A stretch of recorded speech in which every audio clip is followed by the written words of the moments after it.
Les deux grandes nations du football de l'Afrique centrale ont offert du spectacle au match de la 6e et dernière journée des éliminatoires de la Coupe d'Afrique des Nations Gabon-Guinée équatoriale 2012. Après avoir observé les Lions indomptables dans les 8 premières minutes, les Léopards sortent leurs griffes. À la 10e minute, le jeu s'anime lorsque Matumo Naroum exploite positivement la balle perdue par les coéquipiers de Samuel qui perce le filet camerounais. Les Congolais ouvrent la marque 1-0.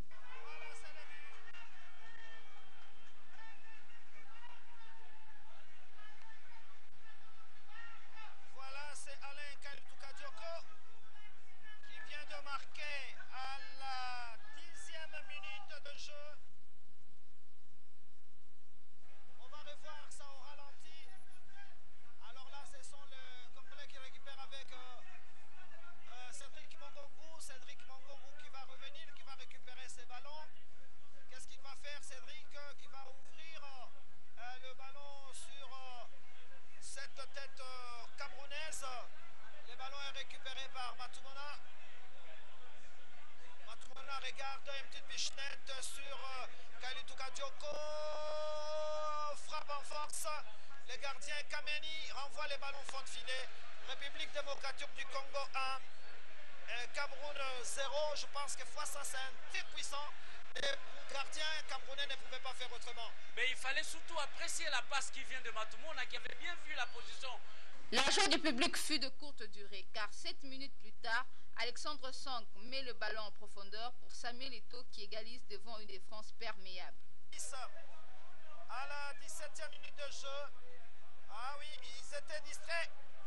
Et finalement, donc, Eto'o a reçu les ballons de Song et le ballon est allé au fond de filet. Je crois que les joueurs congolais, les jeunes sont encore très naïfs. Et on va voir, regardez les ballons d'Alexander Song qui est tout seul et il ouvre. Samuel Eto'o est parti de derrière, comme ils n'ont pas l'habitude de se faire surprendre. Et il a placé les ballons au fond de filet. Cameroun 1, République démocratique du Congo, but tout à fait mérité et intelligent. De la même manière, en 2006, le Cameroun avait battu la RDC par 2-0. Et l'un des buts de Samuel Eto'o, c'était toujours sur ce type d'erreur défensive.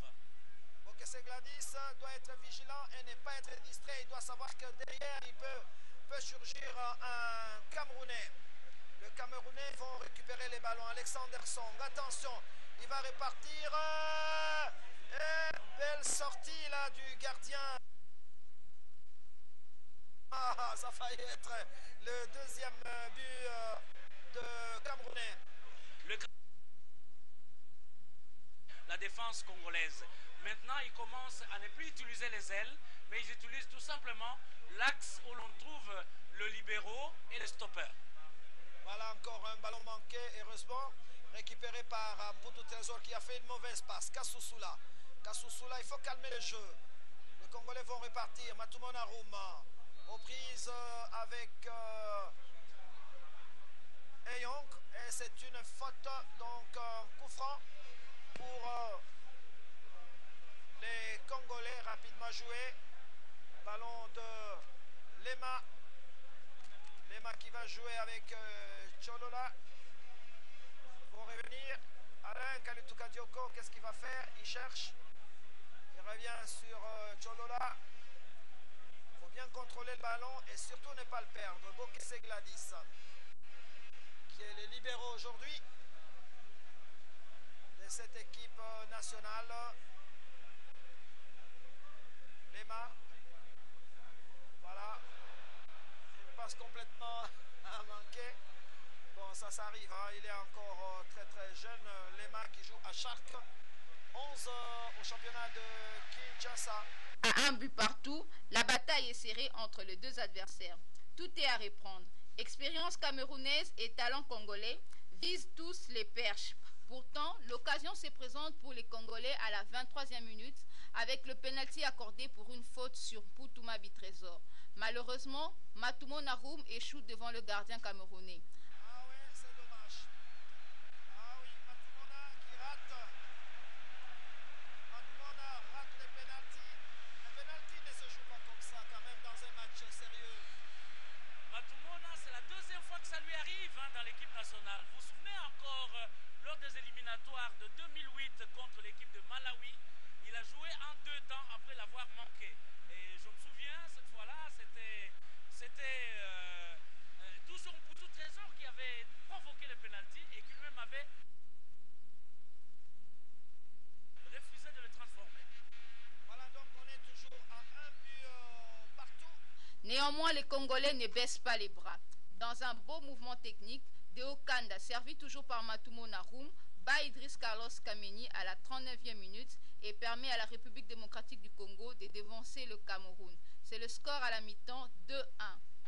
Eh oui, pratiquement, je pense à la 39e minute de jeu. À la 39e minute de jeu. La différence. Eh oui, la RDC qui mène. Mon Dieu, si Matumo Narum avait réussi ce pénalty, il allait marquer. Ah oui, là il a pris un young de vitesse. Et Okanda, c'est un joueur extraordinaire remplacé par Claude Leroy, ici au stade de Martyr, République démocratique du Congo 2, Cameroun 1. Et voilà, il y a une révélation dans ce match. Hein. Choupo a joué d'abord dans l'équipe des juniors avant d'être incorporé. Et vous avez vu que Deo Kanda, lui aussi, est venu de l'équipe des juniors. On lui a fait confiance pour la 2e fois parce qu'il a joué le premier match contre le Sénégal. Et voilà qu'il vient d'obtenir un but. Mais je signale que c'est aussi une façon pour Matumona de se racheter après avoir manqué le penalty. Matumona qui voulait partir, mais il a été stoppé. Attention, Alexander Sang. Le Camerounais, c'est des grands footballeurs. Hein. Il faut bien, il ne se laisse jamais décourager. Les ballons vont repartir avec Choupo qui va revenir. Il a joué, il a compris, il y avait faute de part et d'autre. Pour tout Trésor, bien joué. Attention, attention les ballons pour Samuel Eto'o. Il faut le surveiller, il faut mettre le pied.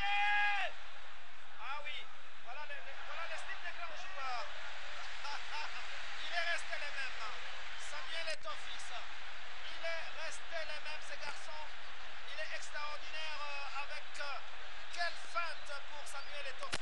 De retour des vestiaires, les deux protagonistes s'égalent en possession de ballon.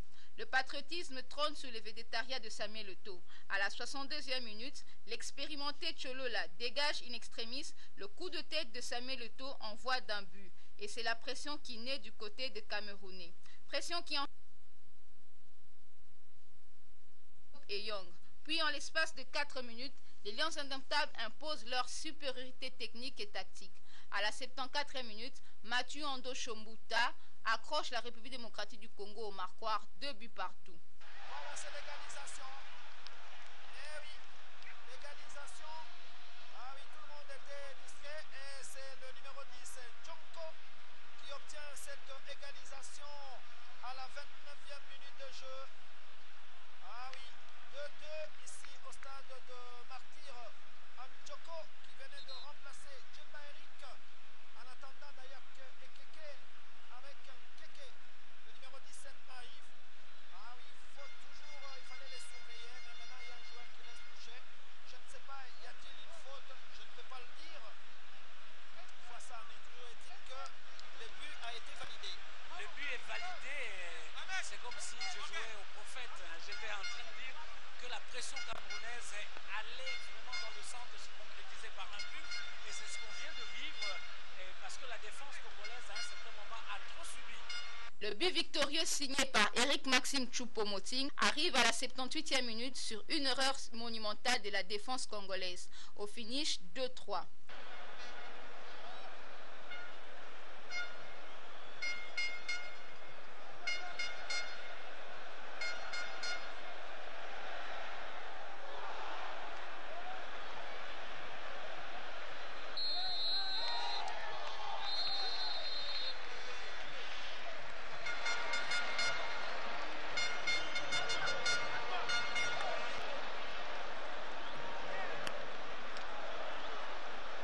RDC Cameroun, un très beau match qui n'a servi que de préparation pour les prochaines échéances aux deux fauves qui pourraient se retrouver dans le groupe I des éliminatoires de la Coupe du Monde Brésil 2014 en cas de qualification de la République démocratique du Congo aux préliminaires face au Swaziland. Voilà donc résumé de ce match entre